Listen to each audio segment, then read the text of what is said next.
Okay, I think it's fine. I can start, right? I think we can always cut the video. It's okay to start? Yes, but do we do an introduction? No, I said it's okay. So, hello, I'm Ludovic Dubost. I'm the founder and CEO of XWiki, SAS. XWiki is a company. I founded that company. And, well, I'll say a bit more about first myself. So, before actually working on XWiki, I've been working with internet technology since '95. I worked at Netscape, so I have a kind of good knowledge also of American companies and also what it means to compete with Microsoft. Netscape had a really big fight at some point with Microsoft. Then I worked in a French startup that was doing audience measurement that was acquired by Nielsen Net Ratings. And then after that, I decided to create XWiki, as I was I was a wiki user in my previous companies, and I found it really extremely useful for knowledge management, and I had a big passion for making people share knowledge and be efficient and work with very flat organization, and that's how I created XWiki. Practically, I do prefer to build open source than actually tell people that they should or things like that. But in the end, I end up doing significant talks or lobbying and explaining why open source should be great and why we should do it, why government should do it more, etc. But sometimes we kind of prefer to go back at actually doing the stuff than saying that it should be done. But I also like very much to do talks to share our experience, how it worked and what were the difficulties, so that it can be useful for creating more companies or more projects and stuff like that. I'm also a member of a few organizations in France at European level, but also so I'm a member of the board of Open Food Facts. If you don't know Open Food Facts, go see what they do and help them. They always need money. I also am a very small investor in Murena, the mobile phone with the EOS, completely open source Android. So XWiki is a French and European company. We're self-funded, so we have no investors, just some employees put some money at the beginning. We're doing like about 6.5 million euro revenue for the last year, so it's not yet the accounting revenue, it's what we sold in the year. And we actually did 50% growth 2 years in a row, so we have a good trend right now. We have 65 people, mostly in France and Romania, but we have also people in other countries. And we do two softwares. One is XWiki, the main one, and CryptPad is actually a second project we started inside, and it's much smaller, it's 9 people, it's funded a bit differently, so that gives us also a bit of a different view on what it means to fund open source. I'm quite engaged in digital sovereignty, like trying to free ourselves from running software like Microsoft everywhere in all the companies, and we're happy with XWiki to be one piece of what is needed to actually get us free. A bit more free on this thing. We're basically have a traditional software company business model, and that includes everything, including service. Actually, I'll talk about that more, how the share of service and support and all that thing. But basically, we provide the support of the software and consulting, hosting, SaaS, like pretty much like any traditional software company, but also service has been something important. I'll mention it. So I was saying, how did it start? But actually, it's like 5 years how it started. It took a lot of time to pick up. So it's a long story. So 20 years for the company. So and so the first thing is, okay, but how do you do software? Like I was really convinced we should do open source software, but how do you fund it? So the thing is, okay, you can be a billionaire and spend your money. I was not, so said, okay, how can I do it? And then see different ways of launching the funding of companies. So you can fund with crypto money sometimes, so some people have done that. Like, okay, we're going to create a token, we get some money and we can build some software. We can raise money as a startup.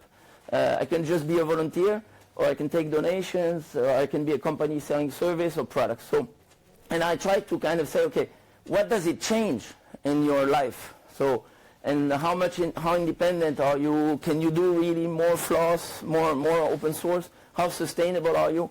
And how nice it is. So if you raise money, it's quite cool at the beginning. Like you raise money, you have money, you can build a lot of stuff, but in the end, you're probably dead over the long term because the VCs are going to take your company. So, so it's a trade-off that is always difficult. So one of the things I say is that there is no bad open source. You know, any code that is open source that is provided is good. So even VC funded open source is good for open source. It brings more code, but we should be a bit like not be naive about what it means and what the changes can be over the long term.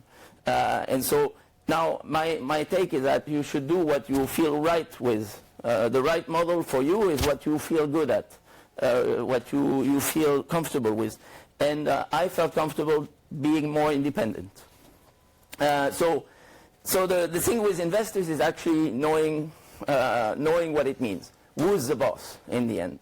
And I, as a founder, I wanted to be able to tell my employees, you know, this is what we want to do, and I want potentially say, this is the plan. I want to promise this for the future. And the thing is, if you take investors, from my point of view, you cannot hold these promises because at some point you won't have the power.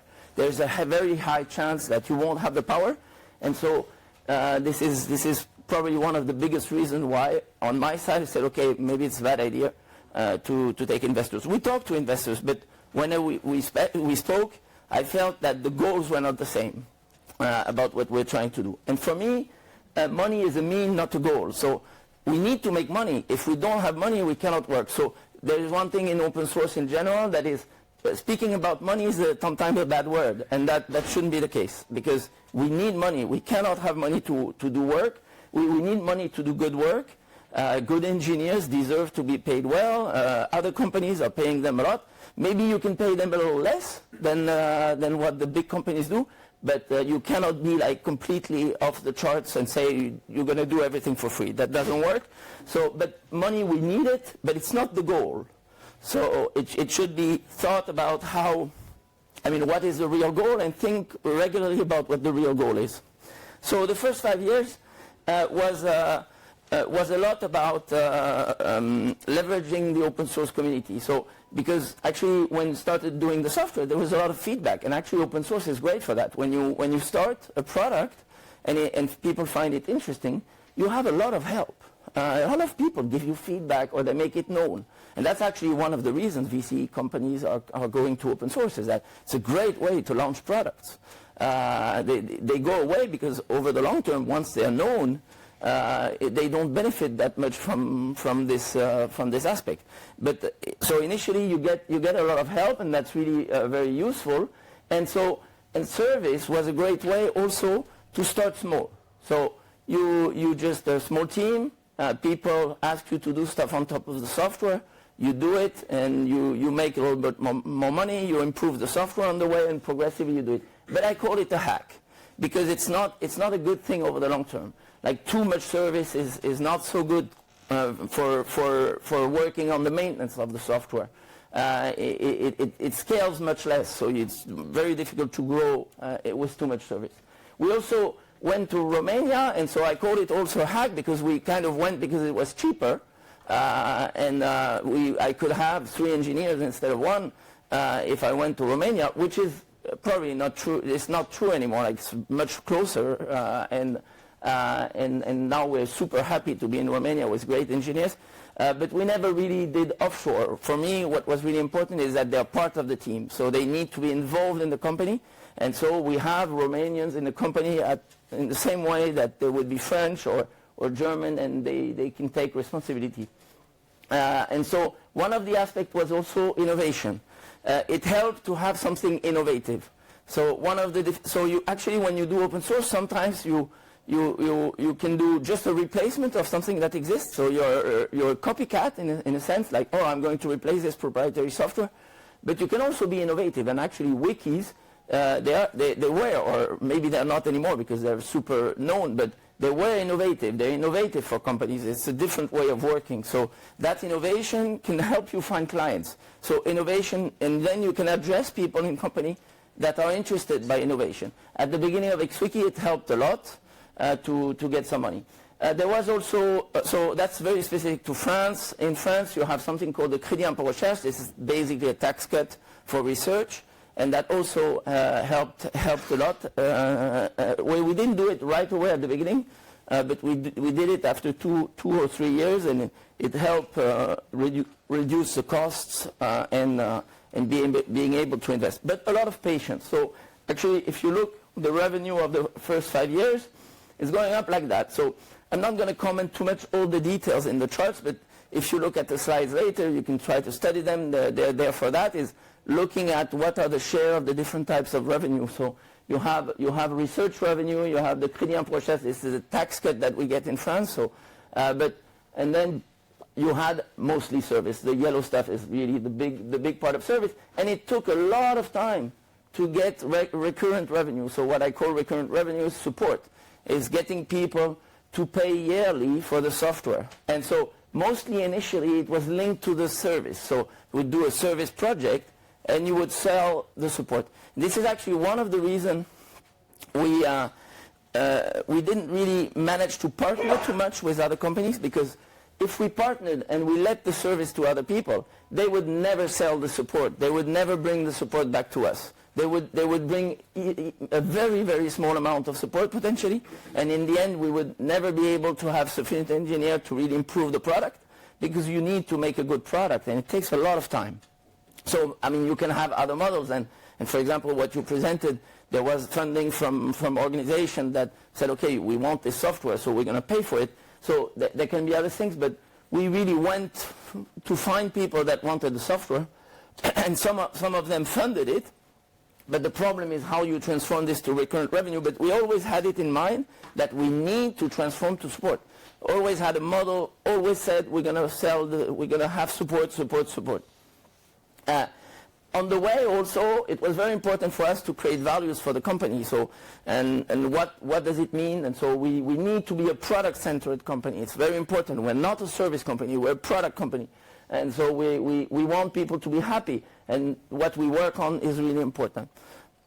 What I want to mention is that having a good product is super important. Sometimes people blame the business model for the reason it doesn't work, but verify how good the product is compared to the market.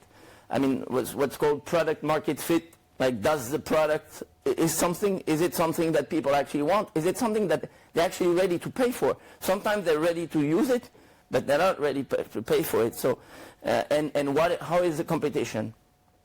In our life, we had moments where it was really difficult with the competition. The other software was just better. I mean, we can blame the fact that we didn't have enough money to make a better software, but I mean, the fact in the end is, like, if the other software are better, users, they go for the other software. So sometimes look at it, and when we had difficulties, one of the things we did, okay, we need to go back to the software and make it better. And so it was not just, oh, let's change the business model, let's blame open source as a bad business model. So one thing is, I mentioned it, support revenue is key. So now over the next 5 years, we grew progressively the recurring revenue and also the service revenue. So the company went to 2 million revenue, but recurring revenue went to 800K a year. And with that, you can start to have a team that is regularly working. One thing at XWiki is that we separated the products team so that they're really being able to focus on the product, and the service team, which goal is to really serve the clients. But that doesn't mean actually that the service team never does open source. They actually created a lot of modules that were kind of extensions and prototypes of first modules of something that would become much more important in the product in the future. So they would also serve as an innovation lab, and the fact that our software is open source actually helps a lot, because nothing stops the service team to work directly on the product, which is actually very difficult in a proprietary software company. So it's a big advantage to be an open source company, because you can talk to your own team. And I've seen in proprietary company that the client team cannot even ask the product team to add a feature. It might not work at all, like, oh, no way. So we also did some things like we tried to do derivate applications. So like there was a core XWiki and say, oh, let's make a workspace that's going to add some different type of feature for different use case. Let's make a wiki. Let's make a wiki for gathering information from the internet using RSS feeds. So we called it XWiki Watch. It would bring stuff using RSS feeds and do what is called competitive watching of your competitors. The problem of that is that it did bring us a bit of clients, but in the end, it made us diverge, like do too many things at the same time. And in the end, we always kind of came back to trying to have only one product. So really one product on XWiki. CryptPad is for me a completely different business. It's a different team. So we always came back because one of the things is that for the customers it needs to be simple. Like if there's too many offerings, customers don't really know which one to buy. And we also did our first XWiki Cloud, and this one failed, was not done well enough, and was not too well connected with the rest of the offering. And we started to have some extensions, but everything was free. And I'll come back to that, and that's been really important in what we do.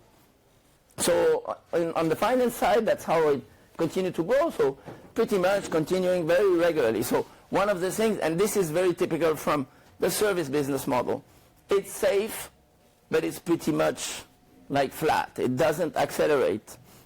And so that's a bit a difficulty. But it was going up.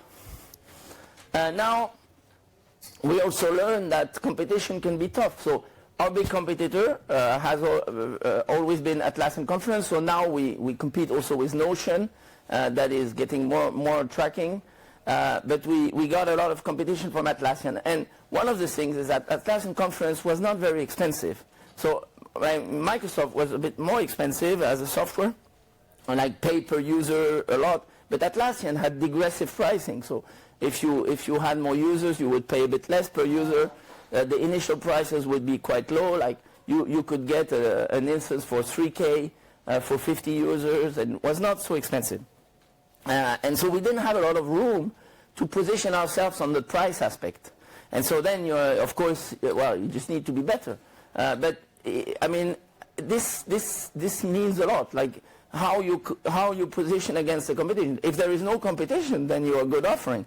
If there is a competition but it's very expensive, there's a lot of people that are going to not be able or not ready to pay that, and so you're going to have an entry in the market.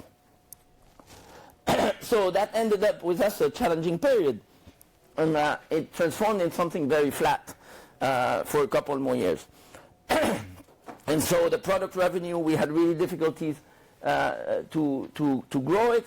We had difficulties and so we kind of blamed the business model at the time.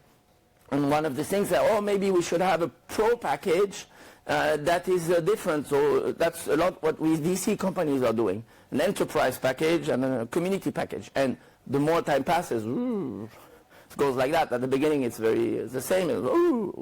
And all the value goes in the pro package. And there is less new value in the community package. So at some point, maybe we should do that and have this pro package. Actually, this failed for us like big time. It brought down our leads because people, they didn't want the pro package. What made us known on the internet was the open source package. So all was going to the open source website, was a community website, and the pro and actually we had a system where on the community website we're not taking too many emails and stuff like that. In the product we were not taking people's email, and we still don't do it. We took them on the website, but on the company website, not on the open source website. And so people, they didn't find the package they wanted. They went to the other side, and we didn't receive leads anymore. We didn't have people to call. And actually, one of the things that is magic with open source is that you put your software there, and you say, okay, tell me who you are, why you like it, why you're interested in it. These are people that call you, and they actually tell you why they want your software. Sometimes they actually, I just want this from you. Can you sell it to me? So it's actually not so difficult to sell. If the software is right, if the value is right, people want your stuff, so they ask you, and the sales costs are really low. And at XWiki, I think we have a pretty thin layer of sales and marketing thanks to open source, and that's a big value. And basically at that point, what we are is like, open source is not free, and we also need to participate to explain that to customers, because, so the thing is, oh, we have this open package, it's free, but people take it, and it takes time for them to decide that they would take support. So they do take support after a while, but it takes time. Like the software needs to be critical. My take is that if the software is super important in a company, companies will pay for it. That's not a problem. The problem is that the time it takes for them to decide that it's critical, and that it's not just a gadget, what you're providing to them, or something that a small team wants. So how critical it is to the organization that is using it. And so that was a bit the difficulty. And so, but they also, sometimes at the moment, they use it for a while, and then say, okay, it becomes critical, but okay, do I really need to pay? Am I obliged to pay? And what's the rule? And what's the value? But it works, the software. Why do I need support? And we all want to do software that works. We don't want to do buggy software so that people call us to buy support. It doesn't make any sense. And that's not what we want to do. And so that's actually one of the challenges. If you do bugs, if you do a lot of bugs, you might have more sales calls. But you will also have much less diffusion on the internet, and your software will not skyrocket, because a lot of people will say, this software is crap, it's full of bugs. So it's kind of a chicken and egg, and a problem that it doesn't really work. So what we did, we did a big decision at the time. This is a time we rethought of it. First, we need to work back on the product, work a lot on the product. So we reinvested on the product. I took back time on the product. I was working a lot with clients and finance and whatever, but I said, okay, now I need to go back and say, how is our product actually liked by the market? What should be better in the product? So I went back a bit to work on that personally with other people. We did some task forces. And another thing that we did is, okay, what should we actually change in the business model in the way we did? And one of the things we decided is that first we should really base our company on the open source product, and have a link between how you transform people from the open source users to actually people that contribute, that pay for us for the work, without necessarily needing the service. And so you could say, oh, let's do open core, let's do open core, but we really didn't want to do that. And we think that doing open core at some point means you're not doing open source anymore. But we did something that's actually not that common, is we have 0 open core at XWiki. Everything's open source, but you have a lot of modules that are paying. You have to pay for them, but everything is open source. You have the code on the repository. So we have an app store in the XWiki software. You can search for extensions. Some extensions are called Pro. That doesn't mean they're not open source. It means they're paying. If you want the source, if you're a hacker and you want to use them for free, be my guest. Do it. You will have to, if you're a company, you will have to do it for every minor releases. You will have to remove the license check, all these things. And actually, companies don't do that. So for the clients, it's actually, they just, for them, it's, I mean, a lot of clients don't really care about open source. Sometimes they saw open source as this free thing that's beneficial. But they didn't really care about the fact that it's open source. If the product has value, they'll pay for it. Just that if they have no reason to pay, they won't. So this gives them a reason to pay. So they find Active Directory extension. Actually, we have LDAP in XWiki and Active Directory. LDAP, if you search the documentation, you'll find how to do it yourself, and it's going to be free. Active Directory, Microsoft, you search in the App Store, and it's paying module, which helps you to configure it, and you pay for it. A lot of people pay for it. Azure Connector, Google Apps, Google Connector, these are paying modules in XWiki. So we started doing that, and so we are selling a few of them, a certain amount. How do you enforce it? That they pay? Well, it's actually complicated to go build yourself. So the App Store is just, you get it, you click, and you have 30 days trial, etc.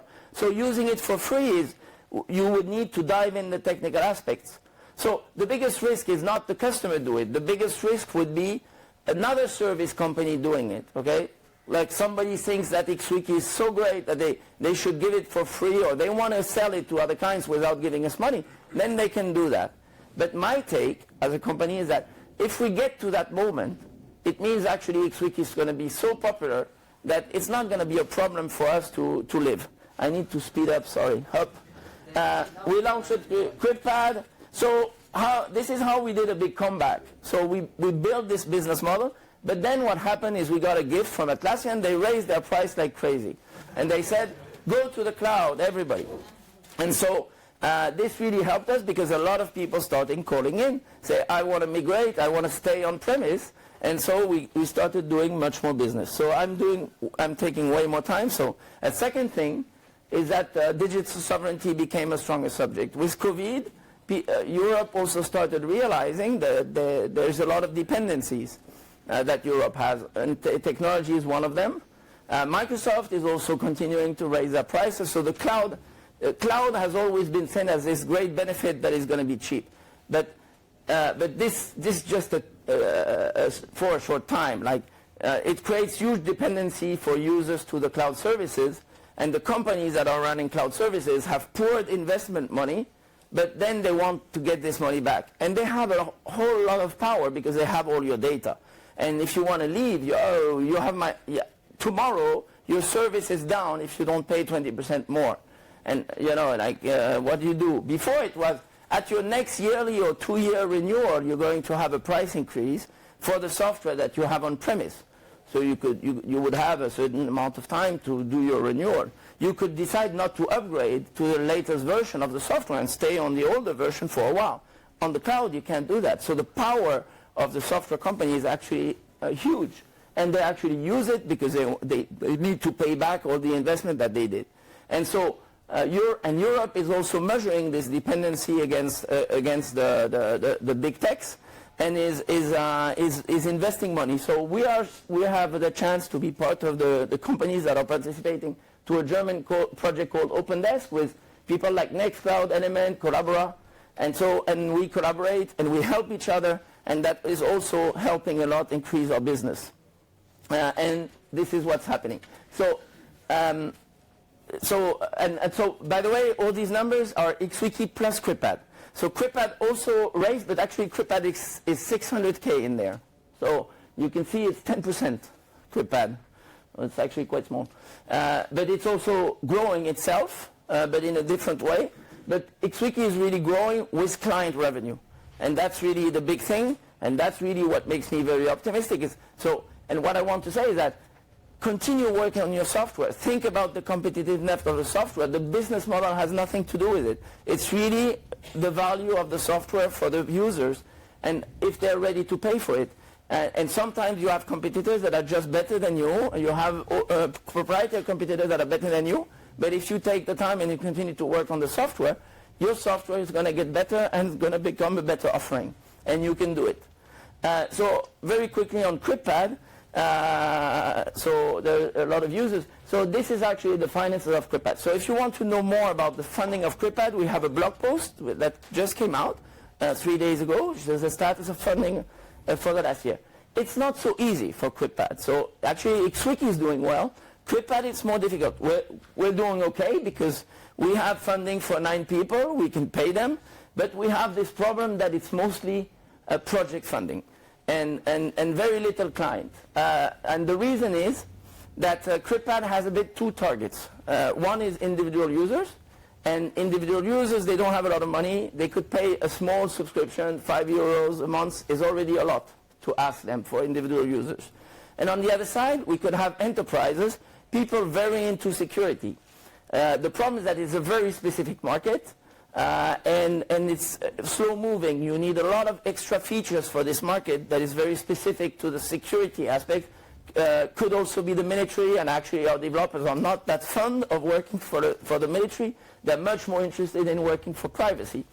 So CryptPad has these two use cases, privacy and security, and it's not easy to sell, and it's also in the market of the Office suite, where it's really, really hard in the Office suite area to compete with Microsoft. Like everybody's struggling there to match the features that exist in the Office suite. So it's a really tough market. But we still have the chance to have a lot of supporters and people that help you. So we have projects. So we have projects in France. We have projects with MLNet. MLNet has been a huge supporter of CryptPad. So if you haven't looked for MLNet and NGI as a way to fund your project, go look for it. It's great. It's not difficult to make a proposal. It doesn't take too much time. Just show how well involved you are in the open source communities. That's what they like. That's what they want. They want to fund people that are already doing open source work, and they will be ready to fund. For example, I saw you had a small grant. Ask for more. That would be my thing. You didn't ask for enough. For enough. You could ask for more. Yeah, maybe sometimes. But we had the chance that they like CryptPad a lot, and they even use them themselves. So we had a goodwill. So, but the difficulty is that we don't have growth. So the problem is this. This is the recurrent revenue. So this is what we get through subscribers on CryptPad FR, and this is what we get, and the red is the donations. So donations is nice, but it doesn't pay the bills. So maybe we can do better. So actually, so one of the things with CryptPad is we do zero service. So we have no service business model. So we don't have this growth on service because it's also much more difficult to do service. I'm finishing. So I mentioned NGI, and I want to do one thing is donations. I mentioned donations.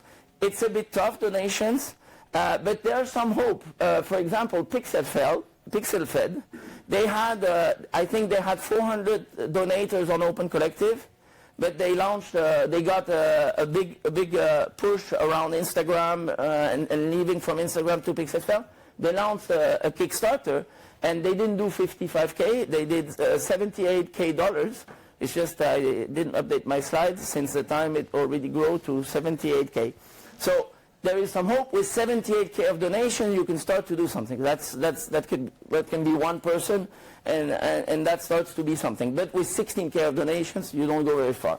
And so I want to give a last shout out to funding open source, and we decided to give back 1% of our recurring revenue. There are organizations like Copie Publique in France that are advocating for that.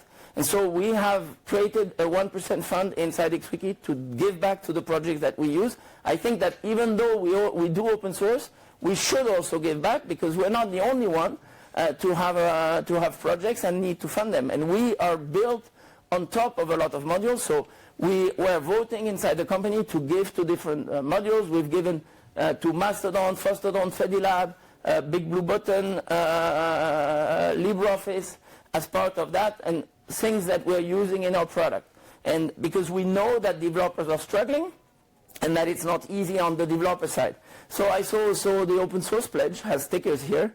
And so that's actually another organization, but I think I'm missing the thing about that. But I think in the US around the open source pledge, it's more than $2 million that is going now to open source, 2.5. And so that's great. Copie Publique is much more, it's just 6-7 companies, it's actually smaller companies, and it's like 200K that has been given out through this program.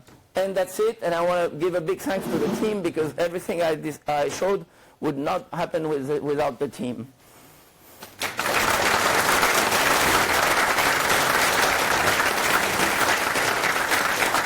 So I'm afraid I'm too long, so I don't have enough time for questions, but if you have questions, I'm outside.